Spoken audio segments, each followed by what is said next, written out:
Okay, the attack of delay, excuses, substituting money for value, I think we know what that is. Attacking the problem. Getting right on what the difficulty is. Okay, it needs to be attacked. Now here's the best way to attack the problem. It's the second word, confess. The best way to attack a problem is, first of all, confess you've had the problem. Because part of this helps to identify with people. When you're getting right on somebody's case, be willing to identify by saying, hey, I've had the same problem. If somebody's making excuses, just use yourself as one of the best illustrations. Say, hey, John, I made a million excuses. I always tried to excuse myself for not getting the job done, not progressing, not moving up, not accepting the challenge. I had all these excuses, and finally I found out they weren't working. They were keeping me from being successful. You're getting on somebody about doing it now, and just use yourself as a good illustration of letting it slide. Anybody here ever let it slide? Yeah. See, we've all let it go. Just go back and dig up some of that stuff. Even though it's a bit painful, go back through it. Say, I had a chance, just like you. I said, well, I'll wait till next time, and sure enough, it was gone. And let the pain show, and let the difficulty you had show through your voice and through your experience as a confession that you've had the same problem. One of the best ways to get on something is, first of all, confess you've had the problem. Now, here's another way. Confess for someone that isn't there. This is where you gather up all the stories. I know Mary, I know John, I know somebody that had the same challenge that you're having. They said, well, I'll let it go. And if they were here, they would tell their story. And they're not here, so I'll tell their story. Make sure you learn all the stories that help to illustrate the things you're trying to solve. Confessing for someone else. Okay? That's the attack and confess part. Now, there's another subject under attack and confess that's very important called tools of last resort.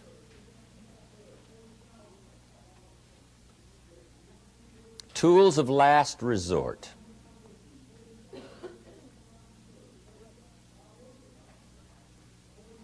Here are some things that you can use as a last resort, and underline the words last resort.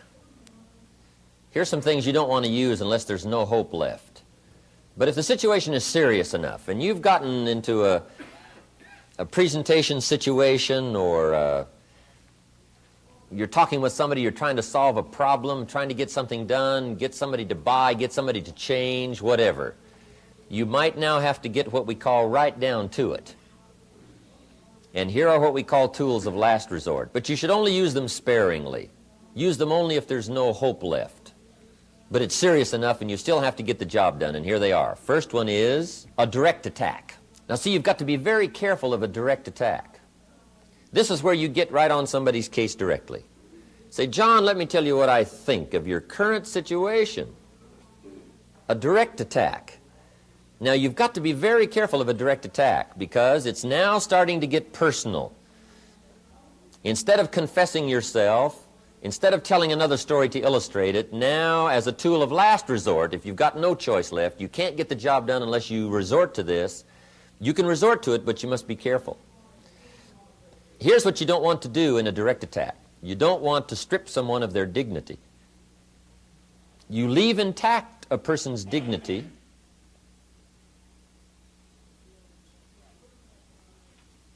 but still get the problem solved. And a direct attack is one way of doing that.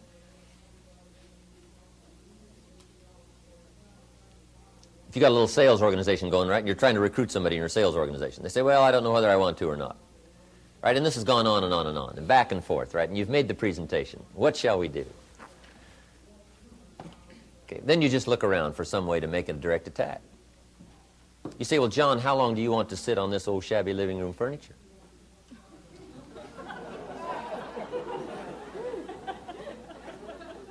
Now, see, that's what you call a direct attack. Okay? It means you're getting right down to it. Okay? Now, you don't have to do this, right, until it's kind of there's no hope left. Always remember this in the communication process. Give people the fun reasons for doing it first. Give them the easy reasons for doing it first before you get to the hard reasons.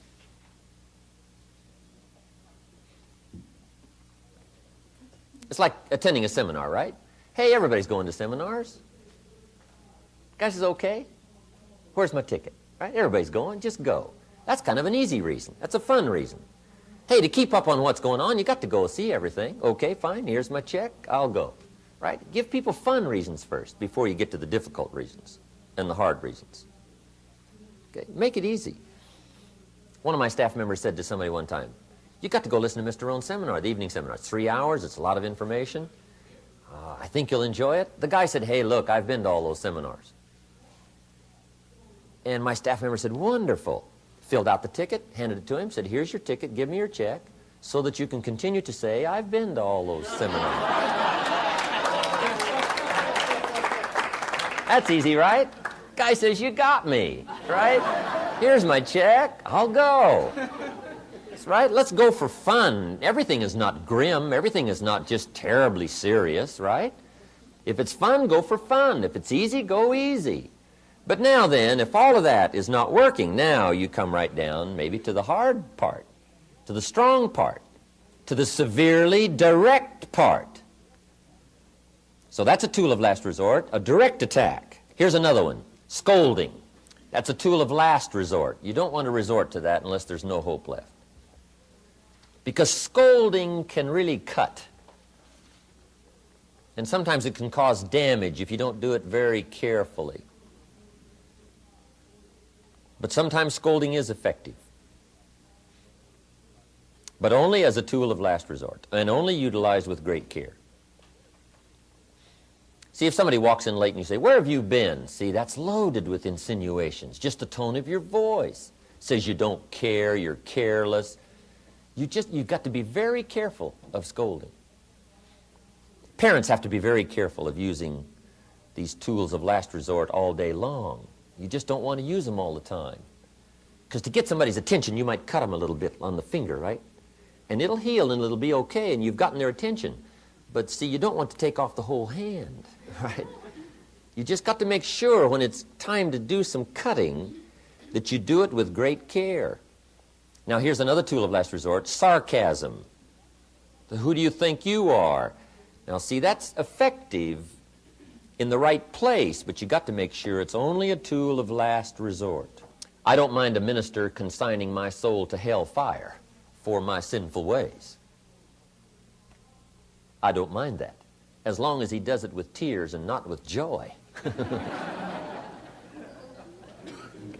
See, if somebody really cares, then they can get right on your case, if they really care. And that mixture of really caring and pointed discussion can bring the most phenomenal results. But you still have to learn to use it carefully. Remember, so many matters in conversation are matters of the heart.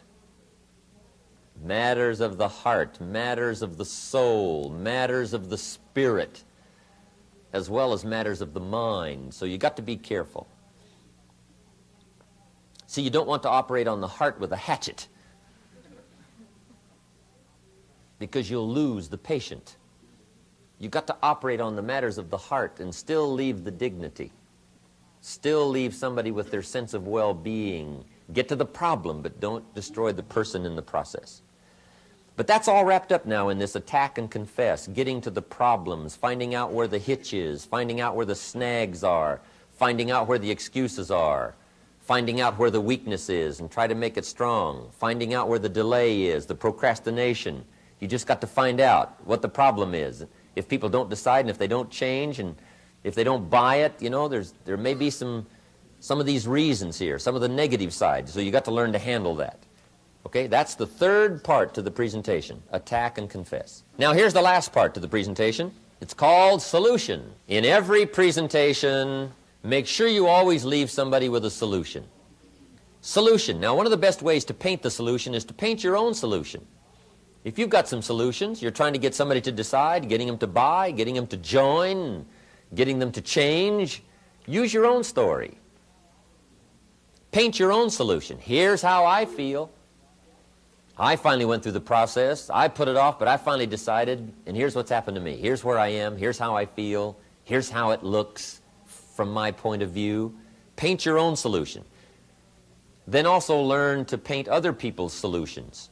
Let me tell you about Mary. Let me tell you about John. Let me tell you about someone else I know. Someone your age, somebody in your particular situation. If they were here, they'd tell their story. But they're not here, but let me tell you their story. They did it. They bought it. They changed. They decided. That's powerful. Always leave somebody with a solution. Now then, if you're really skillful, you can put the person in the future solution. Say, John, I can see you now in your new position, walking tall, up off your knees, no more begging. I can see you now in your new lifestyle, looking good, feeling good, self-confidence. And you can't imagine what other people are going to start saying about you. Your whole family, everything will change, right? You start painting this future solution and put the person in the future solution. Schoaf was the master at this. He'd say, Jim, I can see you now with your new bank account, wearing your new clothes, driving your new car. Right? He said, I can see you in your yacht. And he would paint those pictures and have me willing to do most anything. He said, I can see you. He said, I can see people walking up to you, this new person that you've become, congratulating you, watching your progress, wishing they were like you, wishing they were around you. I can see it. He had me dazzled with the future. And I've got a good phrase for you. The promise of the future is an awesome force. The promise of the future. And it may not be too far away. It may be tomorrow's future. If you decide today, tomorrow you're going to feel better. You walk taller tomorrow just deciding today. Before you get the tangible results, you get the intangible results of feeling. That's why discipline has such an incredible effect. The final reward of discipline is one taste. The beginning of discipline is a whole new taste. In fact, the beginning of discipline might even taste better than the finished product. Say, I'm now doing it. I haven't got the job done yet, but now I'm doing it. I didn't used to, but now I am. And see, when self-confidence soars, that's when things really start to change. Now, if you're able to paint those pictures, paint the solutions, paint the future, give somebody a reason to go for it. Paint their new house for them. Paint their new feelings for them. Design this picture. We call it learning how to paint results in advance. That now makes an incredibly effective presentation. Now for Mr. Schoaf, he had to keep this up for a while because he'd have me all sold on these pictures of what I was going to do and where I was going to be, right? Sailing my own yacht. But when I got away from him, sometimes I'd lose those pictures. I'd even call him on the phone and say, tell me that yacht story one more time, right? I'm out here in the middle of it. But leave everybody with a solution, the possibilities, the potential, because the human potential is unlimited.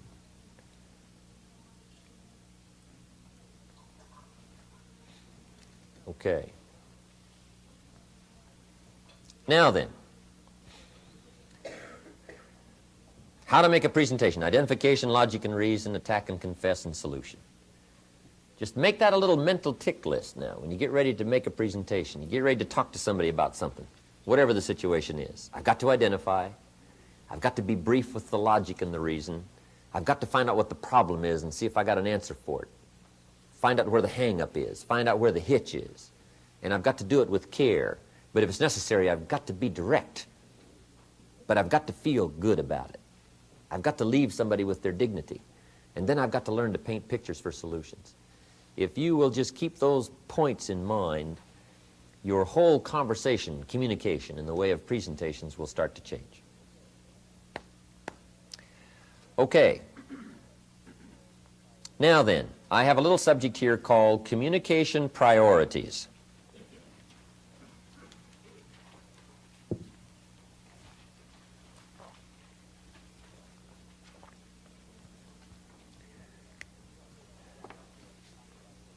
So if you got a fresh piece of paper, you might put at the top of it, communication priorities. And then let me give you a little diagram here that I think was helpful for me in learning to zero in on communication and where it's the most important and how to divide it up. First of all, draw a circle about the size of a silver dollar somewhere on your paper, if you've seen a silver dollar lately, whatever. A couple of inches out from that one, draw another one, and then a couple of more inches out from that, draw another one. Something like that. I call these worlds of communication, communication priorities. On the inside circle, put number 1. This circle here is number 2. This one is number 3. And this outside is number 4.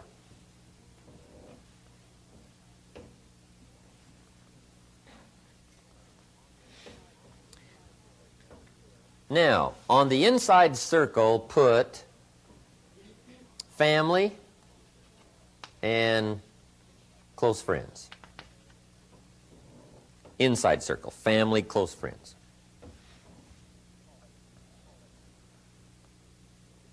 We call that the inside world. That's your personal world, your private world. Okay? Now, number 2, I call this your work world. Your work, your job, your business, the office. Okay? That's your work world of communication. Third is the community. These are the schools, shops, the community. Number 4, I call the outside world.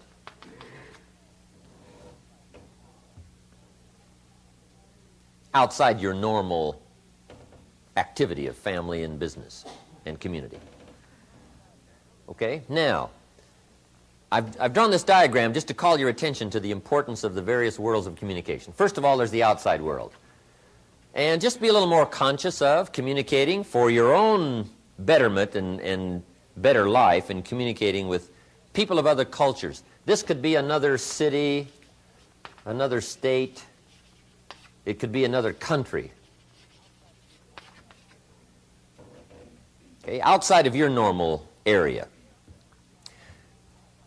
And guess what? You've got to really try hard to communicate with people from various parts of the country, even our country.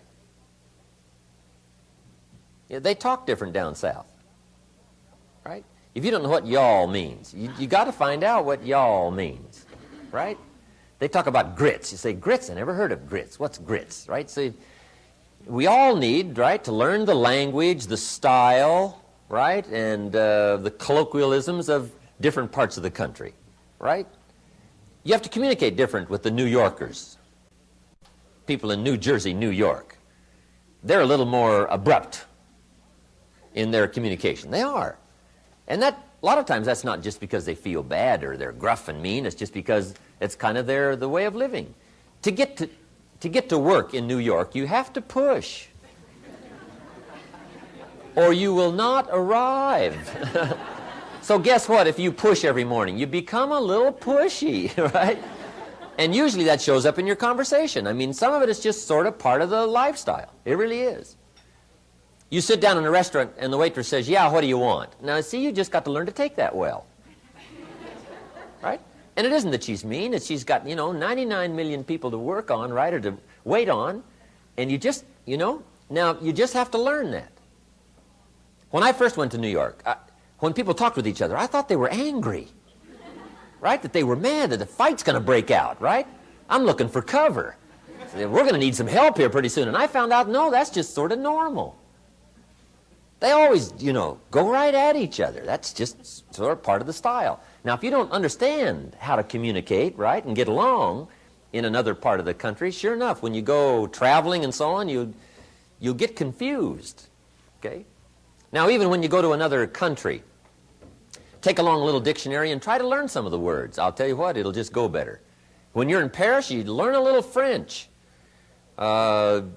the cab drivers and everybody will just give you a whole much better treatment if you just try. You don't have to speak the whole language, but if you just try, just try. Everybody appreciates when you try to speak their language. You try for a few words, right? And you'll get mixed up a little bit and, you know, probably be a, you know, a good joke on you, right, when you've mixed up some of your words. But that's kind of fun, right? You wind up with a hooker instead of a beer, right? I mean, you just because you missed the wrong word, right? But anyway, you just try. Just get out there and try. Communication is a lot of it is trial and an error. I say something and see how it registers. And, you know, if it's a little awkward and you give me a little help, and pretty soon we got this thing going. So communication in the outside world is just a matter of exerting more effort, being more pointed in your ability to try, to communicate with somebody else. Things just go much better. Now, the community. That's a great place to be a little more interested than most people are in communicating. You've got to communicate with the variety of people in the community. Don't just know what's going on in your business. Know what's going on in other people's businesses. What's happening in your office and what's happening in your business and how are things going. When I first met Mr. Schoaf, he suggested that I start meeting with some of the other people in the community just to keep in touch, right? Meet with the lawyer, meet with the banker, meet with somebody else. I got a little group started. We met Tuesday morning for breakfast, right? 2 of us got together and we invited the 3rd one, and the 3 of us invited the 4th one, and 4 of us invited the 5th one. And first thing you know, we had this little group together, and we had breakfast every Tuesday morning, and we exchanged ideas about what was going on in various businesses and various other people's backgrounds, right? What's happening with you? What's going on in your business? How do you find things happening? Be a little more community conscious. When you walk into the cleaners, you just chat a little while, right? Just be a little more community minded. Now, some of the guys belong to service clubs, and that's helpful. That's helpful. Just this exchange of ideas, this exchange of awarenesses, what's going on in the community. And also in this community are schools. Some parents never take the time to go visit with the teachers that are teaching their children. They just let that slide and sort of take it for granted that everything's going on okay there. But just don't let that be one of the things you take for granted. You know, go visit the teachers. Find out what's being taught. Find out what's going on in the community. Okay, that's another part to point up on communication. Now this one, of course, in your work world, that one is terribly important because that's where your income is going to come from. How to communicate with people on the job. Here's a good thing to do. No matter what you're doing, find out what everybody else is doing in the office or in this company or the corporation. If you're in sales, find out what's going on in administration. If you're administration, find out what's going on in sales. Right? If you're a secretary, you're just not interested in being a secretary. Ask other people about their job and what they do and what's happening so that you get this better communication going on in your work world. People of other businesses? Here's a good phrase to remember. You cannot succeed by yourself. We've all got to be more aware of what's happening around us and what's going on. Boy, it's easy to take everybody and everything for granted. So easy. We pick up the salt in the morning, casually salt our eggs, never give it a thought where the salt came from. Who mined it? On whose back did it ride when it came out of the salt mines? Who packaged it? Who shipped it? Right? Who sold it? How did it get here so conveniently? We take so many things for granted, so many conveniences we have, and there's a whole string of people involved in our comfort and our safety and our success. It's not a bad idea once in a while to just start making a list of all the people you can think of that have something to do with your success and your comfort and your well-being. You can't believe how long the list gets of the people you just couldn't do without, because they're all a part of your success. So you can't succeed by yourself. So the more you know how to communicate in the business world and the work world and what's going on in enterprise and commerce, the better off you'll be. Now the inside world, family and close friends, that one is so very important because that's what affects everything else. And I've got a good phrase for you. Everything affects everything else. How it goes in your number one world, family, close friends, greatly determines how it goes outside in your business world, community world, outside world. What affects you there greatly affects all that you do, every enterprise you undertake, what all you try to do. It all starts inside. And that's the easiest one to take for granted. It's so easy to say to people that are close to us, they already know how I feel. They already know what it's like. They already know, my ideas and my expressions. No use telling them over and over again. Yes, you must tell them over and over again. Don't fail to communicate here, because this really affects you. Now, let me give you one more key on this. Either sometime during the weekend or after you leave here, just make a little note to yourself. Make a list of the people that are in number one world. Just put the actual names on a list. Who do you consider that's sort of on the inside of your life, that revolves around you, inside, personal, close friends and family? Identify them. Now then, do the same thing with your business world. In my business world and community world, I've got 3 primary lists. Number 1, priority list in my business world. These are the people I must keep in touch with almost every day. I can't let more than a couple of days, 2 or 3 days go by, but what I'm in touch with, these major people, and I actually have them on a list. I have them identified, okay, so that I won't miss anybody. And in case there's somebody that isn't on there that ought to be put on there, I review this list constantly, number 1. Then I have a list, number 2. These are the people I must keep in touch with once a week, maybe once a month, whatever. I've got to keep in touch by phone, by letter, by personal conversation. Okay. Then I've got another list, number 3. Occasionally, every once in a while, I've got to hear from, I've got to talk to, I've got to go see, I've got to write to, this list. Then we've all probably got number 4, right, called Christmas list. Right, which we dust out at least once a year, right? Say, well, these people at least have got to get a card from me. But what I want you to do is just be a little more conscientious about not just having the Christmas list, but these others, and actually putting the names in there so that you don't miss in this world of communications the things that are important to you. Because of all the things we hear about that could very well be a problem between human beings, this is probably it, communications. One of the exciting things I'm finding out now in traveling around the world, English is becoming sort of the common international language. And it's a lot better now when you go to a lot of other countries, and fair share of them now are learning English in schools. And sure enough, if we have a common language that we can all interchange and we can understand each other a little better simply because we talk the same language. Because I've noticed in translation, sometimes things get lost. I'm having a real challenge now in doing my seminar through interpreters. Right? When I go to Taiwan, this Chinese lady, she is so good. But what I do is sit down with her and I say, now here's some of the stories I'm going to tell. And she'll say, well, that makes sense in English, but it won't make sense in Chinese. So I got to change my stories. Right? I mean, some things just don't go over. In another culture and from another language, it just doesn't make sense. And a lot of the stories and stuff we use sometimes is strictly American, right? And it would only be funny or humorous to an American. So it's very interesting how to communicate, how to make sure we understand each other. So when I tell the interpreter, the translator, here's the story. She says, well, that doesn't make sense. Well, I say, well, here's what I'm trying to get across. And she'll say, well, tell the story this way. I say, okay, fine. Then I learned how to alter my story so that it makes sense in Chinese or Spanish or Italian, in working through interpreters. Fascinating.